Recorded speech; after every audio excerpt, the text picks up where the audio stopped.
Halo para pendengar setia saluran kami, yaitu Ikan Polines FM, informasi pendidikan Polines. Pada kali ini kita akan kembali dengan program andalan kami nih. Apa itu? Ikan Popo, informasi pendidikan Polines Podcast. Pada podcast kali ini kita akan mendatangkan pembicara dari mahasiswa Polines nih.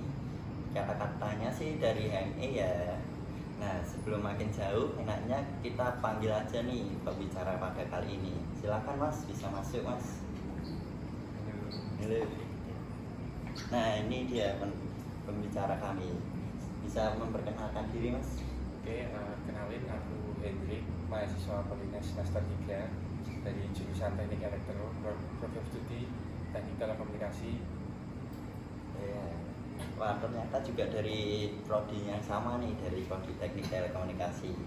Ya, kita langsung mulai aja ya nih. Untuk pertanyaan pertama nih dari pendengar kami, tentang pertanyaannya yaitu seberapa penting pendidikan menurut Mas Hendrik sendiri? Kalau seberapa pentingnya itu menurut saya sangat penting ya, karena di dunia ini itu kalau hidup tanpa pendidikan jadi orang yang nggak bisa apa-apa dan nggak dibutuhin oleh orang lain. Jadi mumpung ada waktu dan masih muda, tuntutlah pendidikan setinggi mungkin. Itu menurut saya. Oh, keren jawabannya nih. Apakah itu bisa menjawab dari pertanyaan dari pendengar kami nih? Nah, untuk pertanyaan selanjutnya nih dari pendengar kami, itu apa alasan dari Mas Hendrik sendiri memilih Polines ini? Kalau alasan utama sih aku lihat dari berita-berita di internet ya, Polines itu adalah salah satu sekolah vokasi terbaik di Indonesia. Dan karena dari itu aku minat untuk daftar ke Polines dan alhamdulillah diterima. Itu sih cerita singkatnya kenapa aku minat untuk kuliah di Polines. Dan untuk alasan sendiri kenapa bisa masuk prodi Teknik Telekomunikasi itu gimana?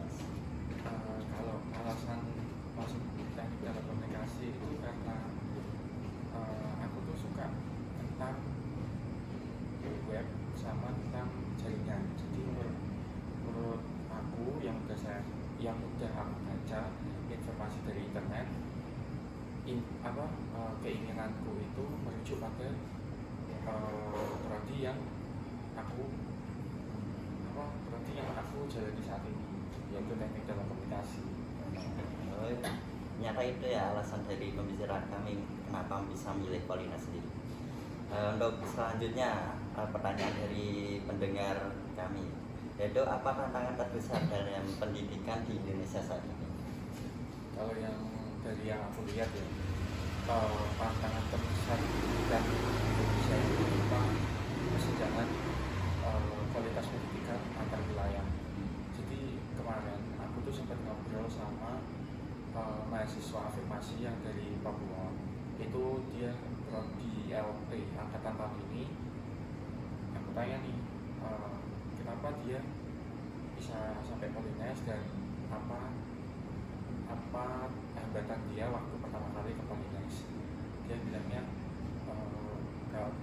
kenapa bisa masuk Polines itu karena yaitu jalur advokasi, ada slot ya yang disediakan oleh pemerintah. Setelah itu hambatan terbesar yaitu adaptasi, mulai dari adaptasi culture, adaptasi kualitas pendidikan juga. Dia tuh mengeluhkan kalau misal waktu dia pertama kali datang ke Polines itu tuh pendidikannya sangat jauh berbeda dibanding dari pendidikan yang di wilayahnya. Dia bilang sendiri, entah itu kualitas dari gurunya, terus sarana prasarananya ataupun fasilitasnya itu sangat jauh berbeda. Dan itu sih yang menurutku masih menjadi tantangan pendidikan di Indonesia, tidak meratanya antar satu wilayah dengan wilayah yang lain, khususnya wilayah terpencil. Ya, itu berarti tantangan dari pendidikan di Indonesia sendiri adalah tidak meratanya pendidikan di suatu daerah. Dan untuk pertanyaan selanjutnya nih dari pendengar kami, yaitu mengapa pendidikan karakter di era modern ini bisa menjadi sangat penting? Oke, pendidikan karakter ya. Jadi itu tuh pendidikan karakter itu di luar dari pendidikan akademik. Oke, kita akademik itu bagus, tapi tapi harus diiringi dengan karakter yang bagus, entah itu karakter integritas, disiplin, ataupun yang lainnya yang guna mendorong prestasi akademik itu sendiri. Jadi berjalan berdampingan, karena di dunia itu kita tidak cuma butuh otak cerdas, tapi juga sikap yang baik dan juga jadi diri yang istilahnya siap untuk di dunia kerja. Jadi pendidikan karakter perlu sekali menurutku. Dan untungnya di mahasiswa di Polines sendiri, mahasiswanya itu diwajibkan untuk mengikuti istilahnya LDK, itu di semester 1. Itu seperti latihan dasar kepemimpinan. Jadi di dalamnya itu kita bisa belajar tentang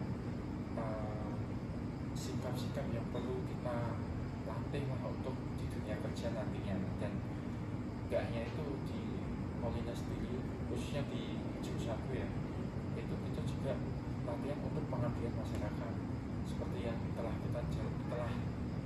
dijalani mahasiswa semester 1 kemarin.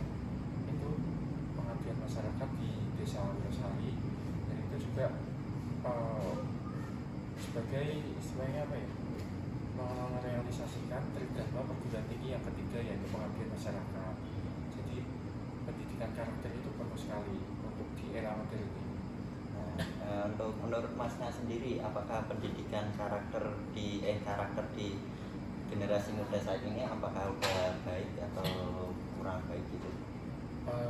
Kalau kurang baik sih enggak ya, tapi harus diperhatikan dalam artian di era modern ini kan kebanyakan generasi muda fokus ke HP dan istilahnya tidak peduli tentang sikap terhadap orang tua ataupun terhadap orang lain yang lebih tua. Nah, itu yang harus kita perhatikan, karena dampak buruk dari era modern itu ya itu tadi, nanti jadinya pribadi-pribadi generasi muda itu menjadi orang yang introvert bukan ekstrovert. Jadi gitu. Nah, untuk ini pertanyaan terakhir dari pendengar kami nih, yaitu bagaimana cara meningkatkan motivasi belajar di siswa di sekolah maupun mahasiswa di kampus? Oke, meningkatkan motivasi belajar, kalau menurutku sih metode pembelajarannya itu jangan seterusnya itu materi seterusnya praktek, tapi sesekali diselingi dengan studi kasus ataupun diskusi bareng. Itu bisa melatih otak kita dalam critical thinking ataupun istilahnya otak untuk kerjasamanya lah itu juga terbentuk, dan suasananya itu jadi tidak membosankan karena mendapat hal-hal baru yang kita dapatkan dari diskusi itu sendiri ataupun